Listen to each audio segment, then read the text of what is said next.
आप लोगों का एक बार फिर से मेरे YouTube channel art and nature with study में स्वागत है। आज मैं आप लोगों के लिए लेकर आई हूँ पाठ योजना क्रमांक 14। इससे पहले हमने 13 टोटल देख लिए हैं, लेसन प्लान 14। ठीक है, तो चलिए स्टार्ट करते हैं पाठ योजना क्रमांक 14। स्टार्ट करने से पहले आप लोग चैनल को सब्सक्राइब ज़रूर करिएगा। तो चलिए शुरू करते हैं। पॉइंट नंबर फर्स्ट, परिचयात्मक जानकारी। पहला पॉइंट आता है पाठ्य योजना में, जो पहला पॉइंट होता है वो क्या होता है? परिचयात्मक जानकारी। इसमें आप लोगों को छात्र अध्यापिका का नाम या छात्र अध्यापक का नाम। छात्र अध्यापिका कौन होता है? आप स्वयं खुद होते हैं। ठीक है, तो यहाँ पर आप अपना नाम लिखेंगे। फिर कक्षा, ये जो हमने टॉपिक लिया है किस कक्षा का है? तो 7वीं का है। विषय रसायन विज्ञान, प्रकरण जल, जल के भौतिक गुण। दिनांक, जिस दिनांक को आप लोग करेंगे। समय 35 से 40 मिनट, कलांश 3rd जो पीरियड होता है। ठीक है, फिर पॉइंट नंबर 2, सामान्य उद्देश्य। ये जो पाठ्य योजना हम लेसन प्लान बना रहे हैं, इसके उद्देश्य क्या है सामान्य, तो वो हम यहाँ पर बताएंगे। तो छात्रों को विज्ञान के तथ्यों, प्रत्ययों एवं सिद्धांतों का ज्ञान देना। ठीक है, फिर दूसरा पॉइंट है छात्रों में वैज्ञानिक दृष्टिकोण विकसित करना। फिर है छात्रों में विज्ञान के प्रति रुचि उत्पन्न करना और छात्रों में प्रयोगात्मक तथा रचनात्मक कुशलता का विकास करना। ठीक है, फिर 3rd पॉइंट है विशिष्ट उद्देश्य। वो हमने सामान्य उद्देश्य देखा, अब देखेंगे विशिष्ट उद्देश्य। ठीक है, तो विशिष्ट उद्देश्य में 3 पॉइंट होते हैं। फर्स्ट है ज्ञानात्मक, तो इसमें छात्रों को विभिन्न जल के स्रोतों के बारे में ज्ञान प्राप्त हो सकेगा और छात्र जल के विशिष्ट गुणों का प्रत्यस्मरण कर सकेंगे। ठीक है, फिर नेक्स्ट है बोधात्मक। तो पहला है छात्रों को पानी की विभिन्न अवस्थाओं के बारे में बोध हो सकेगा और बस पहला ही पॉइंट है। फिर 3rd पॉइंट है प्रयोगात्मक। इसमें है फर्स्ट, छात्र अपने दैनिक जीवन में जल के भौतिक गुणों का प्रयोग कर सकेंगे। ठीक है, ये 3rd पॉइंट कंप्लीट। अब है 4th पॉइंट, शिक्षण बिंदु। शिक्षण बिंदु, जल की अवस्थाएं, जल के रूपांतरण, जल के गुण, हिमांक, गलनांक, क्वथनांक ज्ञात करना। ठीक है, फिर सहायक सामग्री क्या है? तो सहायक सामग्री कक्षा उपयोगी उपकरण, thermometer, spirit lamp, funnel, beaker, परख नली आदि प्रयोग से संबंधित उपकरण। कक्षा उपयोगी उपकरण मतलब ब्लैक बोर्ड, चॉक, डस्टर, ये आपका जाएगा। ठीक है, फिर पूर्व ज्ञान। पूर्व ज्ञान में छात्रों को जल के भौतिक गुणों से संबंधित सामान्य जानकारी है। प्रस्तावना। प्रस्तावना में आप लोगों को 3 कॉलम बनाने हैं, जिसमें फर्स्ट आ जाएगा क्रमांक, 2 छात्र अध्यापिका क्रिया, 3rd है छात्र क्रिया। तो इसमें हम कुछ बच्चों से क्वेश्चन करेंगे। तो फर्स्ट क्वेश्चन है जल के मुख्य स्रोत कौन कौन से हैं? छात्र क्रिया, समुद्र, कुएं, तालाब, नदी से जल प्राप्त होता है। फिर 2nd है समुद्र के जल व गंगा नदी के जल में क्या अंतर है? तो समुद्र का जल खारा व गंगा नदी का जल मीठा होता है। फिर यह कैसे पहचानेंगे कि यह नदी का जल है या समुद्र का? तो चख कर मालूम कर सकेंगे। ठीक है, इससे जल के कौन से गुण की जानकारी मिलती है? तो यहाँ पर छात्र समस्यात्मक हो जाएगा, मतलब उसको उत्तर यहाँ पर नहीं पता है। स्पष्टीकरण, इससे भौतिक गुण की जानकारी मिलती है। ठीक है, अब 8th पॉइंट है उद्देश्य कथन। तो आज हम पानी के विशिष्ट गुणों के बारे में अध्ययन करेंगे। ठीक है, ये हमारा उद्देश्य कथन है। फिर 9th पॉइंट है प्रस्तुतिकरण। प्रस्तुतिकरण में आप लोगों को 5 कॉलम बनाने हैं। फर्स्ट है क्रमांक, शिक्षण बिंदु, छात्र अध्यापिका या छात्र अध्यापक क्रिया, छात्र क्रिया, श्यामपट्ट कार्य। ये 5 पॉइंट बनाने हैं आपको, 5 कॉलम बनाने हैं। ठीक है, और इसको प्रस्तुतिकरण को 4 से 5 पेज का लिखना है आप लोगों को। तो चलिए देखते हैं फर्स्ट पॉइंट क्रमांक क्या है? जल के रूपांतरण, छात्र क्रिया। जल कितनी अवस्था में पाया जाता है? तो ठोस, द्रव, गैस। फिर जल के रूपांतरण कौन कौन से हैं? तो द्रव के रूप में पानी, ठोस के रूप में बर्फ, गैस के रूप में भाप। ठीक है, आप श्यामपट्ट कार्य में इसको लिख के स्टिक कर सकते हैं चाहे तो। फिर 2nd पॉइंट है जल के गुण। तो पहला है शुद्ध जल का रंग कैसा होता है? तो रंगहीन।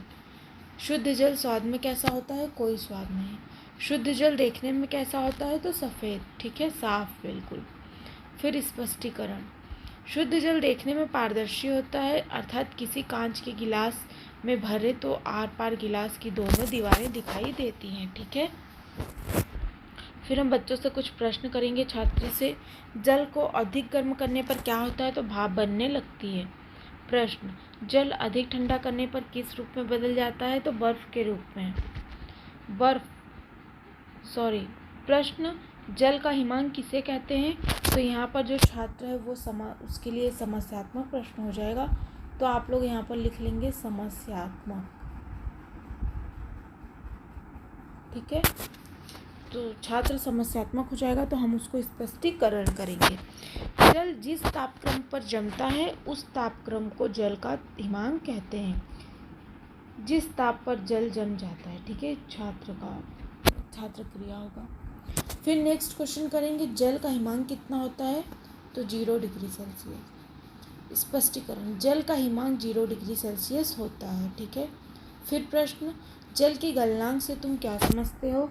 तो यहाँ पर छात्र समस्यात्मक हो जाएगा, आप लोग यहाँ पर लिख लीजिएगा।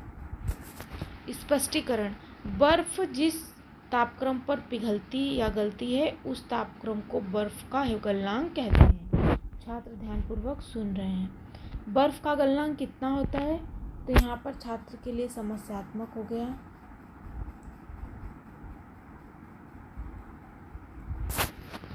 स्पष्टीकरण, बर्फ का गलनांक 0 डिग्री सेंटीग्रेड ही होता है, लेकिन नमक मिलाने पर गलनांक कम हो जाता है। प्रश्न, गलनांक किस प्रकार निकाला जा सकता है? प्रयोग बताओ। स्पष्टीकरण, चार्ट पर बने चित्र की ओर इशारा करते हुए एक स्टैंड पर एक कीप को तथा थर्मामीटर को कस लेते हैं। नीचे एक बीकर रख लेते हैं, कीप में बर्फ के टुकड़े रखते हैं। कुछ देर बाद देखते हैं कि बर्फ पिघल कर पानी के रूप में बीकर में एकत्रित हो जाता है, लेकिन थर्मामीटर का तापक्रम 0 डिग्री सेल्सियस से 0 डिग्री ही रहता है। इस प्रकार पानी का गलनांक व हिमांक एक ही होता है। ठीक है, छात्र सुन रहे हैं। तो आपको श्यामपट्ट कार्य में ऐसे गलनांक ज्ञात करने की विधि के लिए ऐसे डायग्राम बनाना है और उसको स्टिक करना है। ठीक है, आप इसको अच्छे से देख लीजिए। अब हम बच्चों से प्रश्न करेंगे कि जल के क्वथनांक से क्या समझते हैं? तो ये बच्चों के लिए समस्यात्मक हो जाएगा।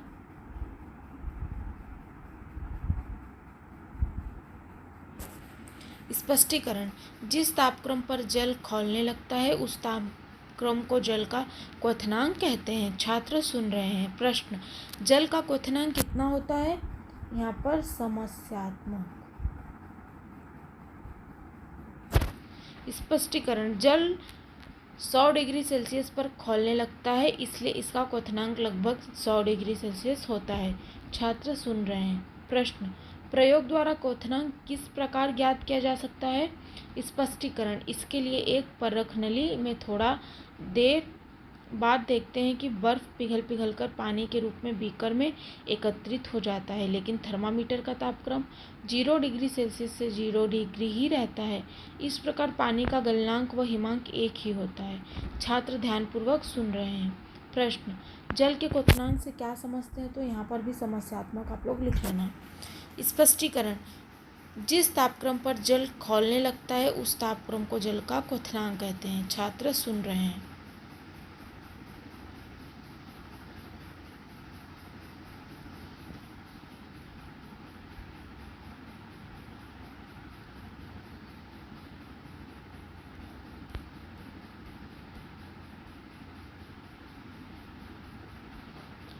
जल का क्वथनांक कितना होता है? तो जल 100 डिग्री सेल्सियस पर खौलने लगता है, इसलिए इसका क्वथनांक लगभग 100 डिग्री सेल्सियस होता है। प्रश्न, प्रयोग द्वारा क्वथनांक किस प्रकार ज्ञात किया जाता है? इसके लिए एक परख नली में थोड़ा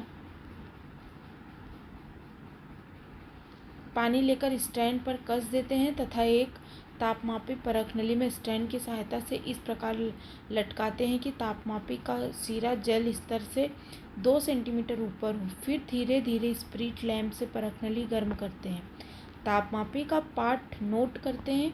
कुछ ही देर में देखते हैं कि 100 डिग्री सेल्सियस पर पानी खौलने लगता है तथा 100 डिग्री सेल्सियस पर ही ताप में वृद्धि रुक जाती है। यही पानी का क्वथनांक है। ठीक है, तो छात्र सुन रहे हैं, देख रहे हैं, लिख सकते हैं आप लोग। और यहाँ पर श्यामपट्ट कार्य में क्वथनांक ज्ञात करने की विधि जो है उसको एक चित्र द्वारा हमने बना के चिपका दिया है। ठीक है, ये श्यामपट्ट कार्य हो गया। प्रश्न, पानी में चीनी डालने व हिलाने पर क्या होता है? तो चीनी पानी में घुल जाती है। ठीक है। प्रश्न, पानी का आयतन क्यों नहीं बढ़ता है? तो यहाँ पर समस्यात्मक आप लोग लिख देंगे। स्पष्टीकरण, चीनी डालने पर पानी का आयतन इसलिए नहीं बढ़ता क्योंकि चीनी छोटे छोटे कणों में बंटकर पानी के अणुओं के बीच के खाली स्थानों में समा जाती है। छात्र ध्यानपूर्वक सुन रहे हैं। फिर प्रश्न, चीनी को पानी में अधिक मात्रा में कैसे घोला जा सकता है? तो यहाँ पर छात्र समस्यात्मक हो जाएंगे, आप लोग लिख लेना। स्पष्टीकरण, चीनी के घोल को गर्म करने पर उसमें और अधिक चीनी घोली जा सकती है क्योंकि गर्म होने पर चीनी के अणु और छोटे छोटे कणों में बंटकर बीच में खाली स्थानों में समा जाते हैं। छात्र सुन रहे हैं। प्रश्न, इस प्रयोग से क्या सिद्ध होता है? तो स्पष्टीकरण, इस प्रयोग से यह सिद्ध होता है कि घोल को गर्म करके उसमें विलय पदार्थ की विलयता बढ़ जाती है। प्रश्न, हमारे शरीर के लिए जल किस प्रकार उपयोगी है? तो स्पष्टीकरण, जल अनेक गैसों, खनिजों एवं हमारे शरीर के रसायनों को घोलता है तथा जिन भागों में इनकी आवश्यकता होती है वहां पहुंच जाता है। निरर्थक पदार्थों को पसीने व मूत्र के रूप में बाहर निकालता है। छात्र ध्यानपूर्वक सुन रहे हैं। ठीक है, इस प्रकार हमारा प्रस्तुतिकरण कंप्लीट होता है। पॉइंट नंबर 10, बर्फ का गलनांक कितना होता है और जल के गलनांक से तुम क्या समझते हो? फिर कक्षा कार्य, छात्र के लिए हम कुछ कक्षा कार्य भी देंगे। तो जल के हिमांक से तुम क्या समझते हो और जल का क्वथनांक कितना होता है? गृह कार्य, सही शब्द चुनकर लिखो। पानी का क्वथनांक होता है, हमने कुछ ऑप्शन दे दिया है। जल का हिमांक खाली स्थान डिग्री सेंटीग्रेड होता है। बर्फ का गलनांक खाली स्थान डिग्री सेंटीग्रेड होता है। फिर लास्ट में श्यामपट्ट कार्य, मैंने आप लोगों को हमेशा हर लेसन प्लान में यही बताया है कि श्यामपट्ट कार्य आप लोगों को ब्लैक शीट पे लिखना है। एक लास्ट में ब्लैक शीट इस तरह से चिपकानी है और उसमें आपको स्टार्टिंग में जो आप लोगों ने लिखा है छात्र अध्यापिका या छात्र अध्यापक का नाम, कक्षा, विषय, प्रकरण, समय, कालांश, ये सब सेम वैसे ही लिखना है। और फिर जो भी आपने इस लेसन प्लान में किया उसको एक शॉर्ट वे में यहाँ पर लिखना है। जल का हिमांक 0 डिग्री सेल्सियस, शुद्ध जल का रंग रंगहीन, जल का क्वथनांक जल जिस ताप पर खौलने लगता है जल का क्वथनांक कहते हैं। जल का क्वथनांक 100 डिग्री सेल्सियस है। ठीक है, इस प्रकार से पाठ योजना क्रमांक 14 कंप्लीट होता है। तो आप लोगों को अगर ये वीडियो अच्छी लगी हो तो ज़्यादा से ज़्यादा अपने दोस्तों के साथ शेयर करिए, चैनल को सब्सक्राइब करिए, वीडियो को लाइक करिए। इसी प्रकार आपको वीडियो मिलते रहेंगे लेसन प्लान के। और अगर आपको कुछ डाउट हो तो आप नीचे कमेंट बॉक्स में करके पूछ सकते हैं। और टेलीग्राम चैनल से जुड़ जाइए, वहाँ पर आपको सारे नोटिफिकेशन मिलेंगे और इसका जो PDF है वो भी मैं वहाँ पर शेयर करती हूँ। ठीक है, और इससे पहले जितने भी साइंस के लेसन प्लान और इसके जो भी लेसन प्लान है वो आपको नीचे डिस्क्रिप्शन बॉक्स में मैंने लिंक डाल दिया है, वहाँ पर जाके देख लीजिएगा। ठीक है, वीडियो को ज़्यादा से ज़्यादा शेयर करिए जिससे कि मैं आप लोगों के लिए अच्छे अच्छे वीडियो ले कर आऊँ B.Ed से रिलेटेड।